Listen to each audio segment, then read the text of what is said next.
Hi, எல்லாத்துக்கும் வணக்கம். கச்சத்தீவு அப்படின்னு சொல்லிட்டு சமீபத்தில் செய்திகளில் வந்து ரொம்ப பரபரப்பாகவே பேசிகிட்டு இருந்தாங்க. அதுவும் இல்லாமல் இப்போ வந்து லோக்சபா எலெக்ஷன் வேறு வந்துருச்சு. அதில் பல்வேறு அரசியல் கட்சிகள் வந்து இந்த கச்சத்தீவு அப்படிங்கிற விஷயத்தை பற்றி ரொம்ப கான்ட்ரவர்சியாகவே பேசிகிட்டு இருந்தாங்க. ஸோ அப்படி என்ன தான் இருக்குது இந்த கச்சத்தீவில் அப்படிங்கிறத இந்த வீடியோவில் பார்ப்போம் வாங்க, ஓகேங்களா? ஸோ கச்சத்தீவு அப்படிங்கிறது வந்து என்னென்னா ஒரு தீவு தான். இது வந்து என்னென்னா சில ஆண்டுகளுக்கு முன்னாடி வரைக்கும் இந்தியாவோட ஒரு பகுதியாக இருந்துச்சு. இப்போ வந்து இலங்கையோட ஒரு பகுதியாக இருக்குது. வாங்க, அந்த கச்சத்தீவு எங்கே இருந்துச்சு, எப்படி இருந்துச்சு, அது எப்படி இலங்கைக்கு வந்து கைமாறுச்சு அப்படின்னு சொல்லி பார்ப்போம், ஓகேங்களா?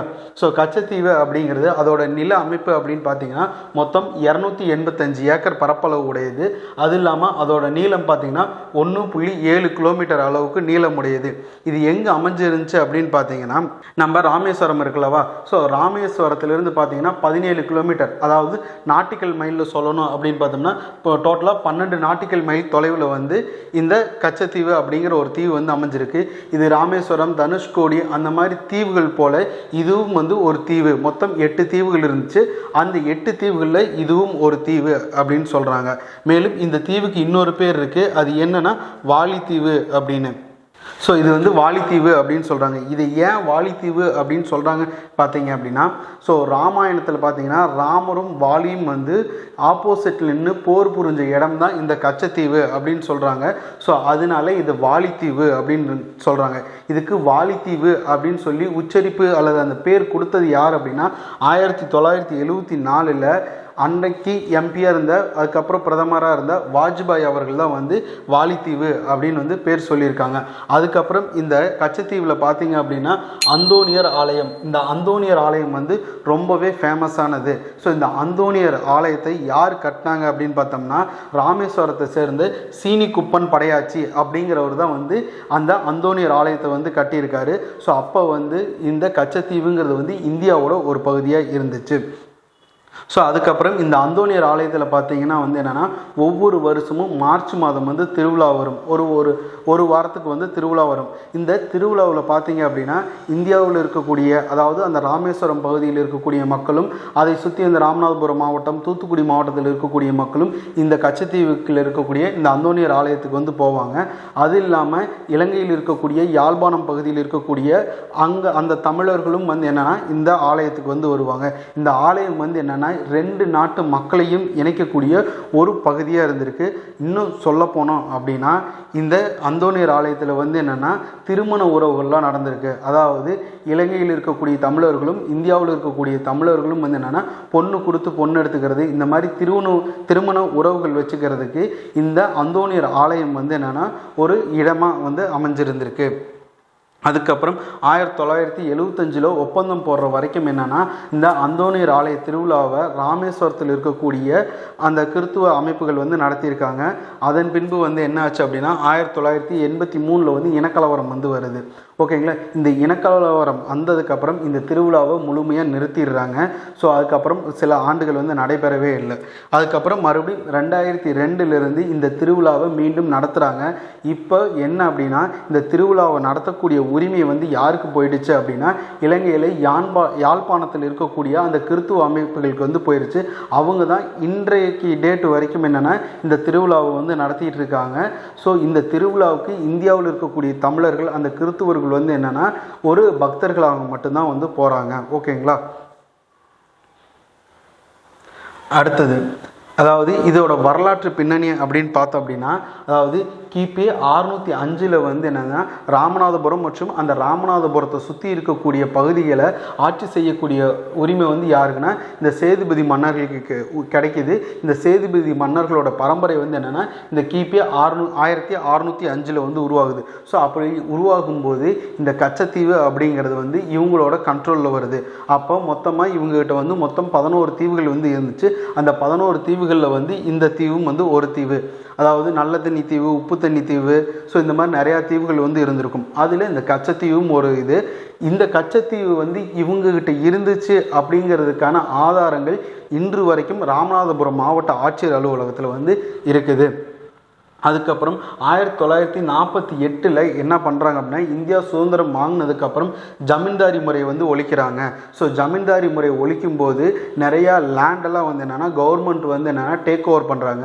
ஸோ அப்படி டேக் ஓவர் பண்ணும்போது இந்த சேதுபதி மன்னர்கள்ட்ட இருந்த இந்த கச்சத்தீவு இந்திய அரசுக்கு வந்து கிடைக்கிது. ஸோ அதன் பின்பு தான் வந்து என்னென்னா இந்த கச்சத்தீவு இலங்கைக்கு உரிமை, அதாவது இலங்கைக்கு வந்து கொடுக்கப்படுது. ஓகேங்களா?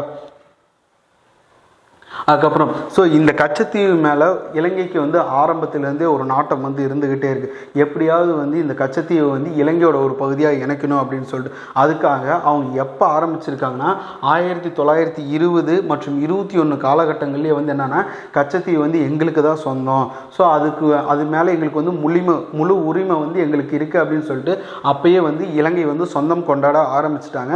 அப்போ வந்து இந்திய அரசாங்கம் வந்து அதை பெருசாக ஒரு பொருட்படுத்தவே இல்லை. அதன் பின்பு மறுபடியும் என்ன பண்ணுறாங்க அப்படின்னா, கொஞ்ச நாள் கேப் விட்டுட்டு 1956 இலங்கை அரசு வந்து என்ன பண்ணுறாங்கன்னா அவங்களோட கடல் எல்லையை வந்து ஒரு 3 நாட்டிக்கல் மைலுக்கு வந்து என்னென்னா எக்ஸ்டெண்ட் பண்ணுறாங்க. அப்படி எக்ஸ்டெண்ட் பண்ணும்போது என்ன ஆகுது அப்படின்னா இந்த கச்சத்தீவு வந்து அவங்களோட பகுதிக்குள்ளே வர்ற மாதிரி இருக்குது. ஓகேங்களா? ஸோ அப்போ வந்ததுக்கப்புறம் அதையும் இந்திய அரசாங்கம் வந்து பெருசாக எதுவும் பொருட்படுத்தலை. பட் ஆப்போசிஷனில் அப்போ ரூலிங்கில் இருந்தது வந்து காங்கிரஸ் பார்ட்டி, நேருவோட தலைமையிலான அரசாங்கம் வந்து ஆட்சி செஞ்சுட்டு இருந்தாங்க. அப்போ ஆப்போசிட்டில் இருந்த சில ரூலிங் பார்ட்டியில் வந்து என்ன சொல்கிறாங்க, இதை வந்து ஒரு கேர் எடுத்து பண்ணிக்கணும், ஸோ கச்சத்தீவை வந்து இழக்க போகிறோம் அப்படின்லாம் நிறைய பேர் கான்ட்ரவர்சிலாம் போயிட்டுருக்கு. நாடாளுமன்றத்தில் வந்து விவாதம் போயிட்டுருக்கு. ஸோ அப்படி நாடாளுமன்றத்தில் விவாதம் போயிட்டு இருக்கும்போது 1961 நாடாளுமன்றத்தில் ஒரு முக்கிய விவாதம் வருது இந்த கச்சத்தீவை பற்றி. அப்போ நேரு வந்து ஓப்பன் ஸ்டேட்மெண்ட்டாக என்ன சொல்கிறாரு, கச்சத்தீவுங்கிறது ஒரு சின்ன பகுதி, இந்த சின்ன பகுதிக்காக வந்து என்னால் நேரம் செலவிட முடியாது, நான் வந்து அது மேலே வந்து எந்தவித முக்கியத்துவமும் தர முடியாது அப்படின்னு சொல்லி ஓப்பன் ஸ்டேட்மெண்ட் வந்து கொடுக்குறாருங்க.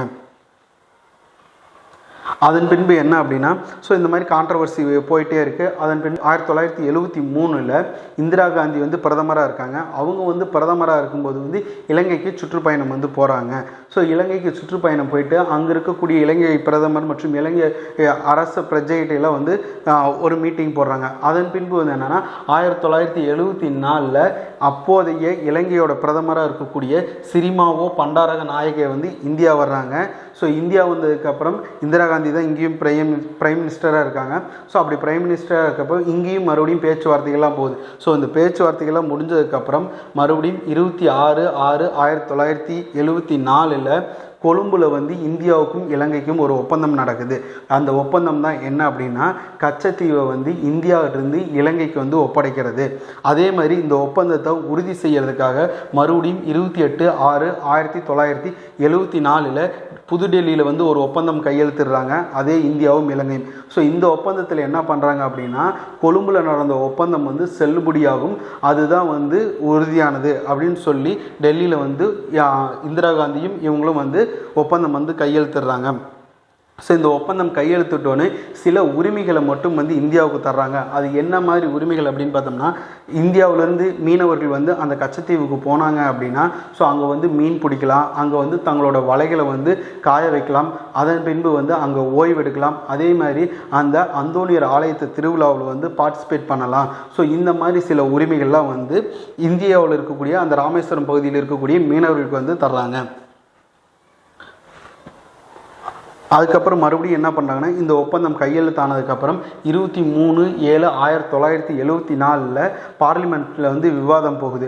அப்போ வந்து என்னென்னா அமைச்சராக இருக்கக்கூடிய ஸ்வரன் சிங் வந்து என்ன சொல்கிறாரு அப்படின்னு பார்த்தோம்னா, அதாவது இந்தியாவிலிருந்து கச்சத்தீவு வந்து தூரம் அதிகமாக இருக்குது. அதாவது ராமேஸ்வரத்துலேருந்து பார்த்தீங்கன்னா கச்சத்தீவு வந்து 17 கிலோமீட்டர் அப்படின்னு சொன்னாங்களா, அதாவது 12 நாட்டிக்கல் மைல் இருக்குது. அதே வந்து யாழ்ப்பாணத்திலிருந்து பார்த்தீங்கன்னா 10.5 நாட்டிக்கல் மைல்ஸ் தான் இருக்குது.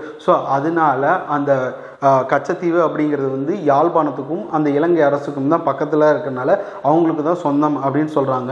இதுக்கு முன்னாடி என்ன அப்படின்னா 1921 மீன்பிடி எல்லை ஒப்பந்தம் அப்படின்னு சொல்லிட்டு இந்தியாவுக்கும் இலங்கைக்கும் நடக்குது. இது ஆங்கிலேயர்கள் காலத்தில் வந்து நடக்குது.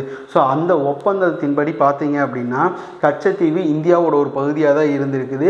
அந்த கச்சத்தீவு பகுதிகளிலும் அதை சுற்றி இருக்கக்கூடிய பகுதிகளிலையும் மீன் பிடிக்கிறதுக்கு இந்தியர்களுக்கு முழு உரிமை உண்டு அப்படின்னு சொல்லிட்டு ஒப்பந்தம் வந்து கையெழுத்தாயிருந்துச்சு. ஸோ இந்த நாடாளுமன்ற விவாதத்தில் வந்து என்ன சொல்கிறாங்க அப்படின்னா, ஆப்போசிஷனில் இருக்கிறவங்களாம் ஸோ அப்போ 1921 போட்ட ஒப்பந்தம் வந்து மீறப்படுது அப்படின்னு சொல்கிறாங்க. அதுக்கு ஸ்வரன் சிங் சொல்கிறாரு, அது இந்த பகுதியே அவங்களுக்கு போயிடுச்சு, ஸோ அந்த ஒப்பந்தத்தை வந்து மீறது ஆகாது அப்படின்னு சொல்லி அவர் சொல்கிறாரு. அதன் பின்பு என்ன பண்ணுறாங்கன்னா 1976 மீன்பிடி ஒப்பந்தம் அப்படின்னு சொல்லிட்டு ஒரு ஒப்பந்தம் வந்து கையெழுத்திடுறாங்க.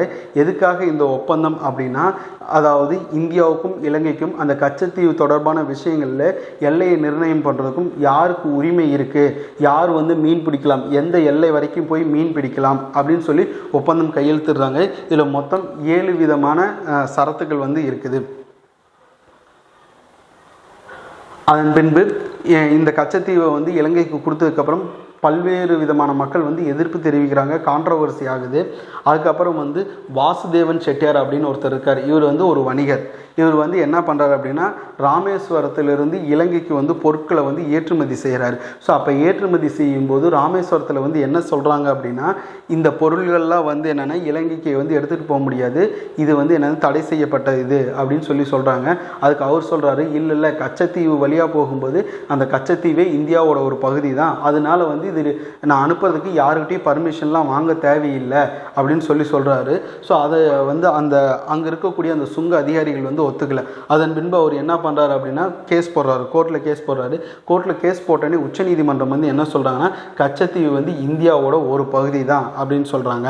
இதை உறுதி செய்யும் விதமாக என்ன சொல்கிறார் அப்படின்னா, இந்தியாவோட முன்னாள் அட்டார்னி ஜெனரல், அதாவது அரசு வழக்கறிஞர்னு சொல்லக்கூடிய நிரண்டே வந்து என்னென்னா, உச்சநீதிமன்றம் சொன்னது வந்து சரிதான், கச்சத்தீவு அப்படிங்கிறது இந்தியாவோட ஒரு பகுதி தான் அப்படின்னு சொல்கிறாங்க.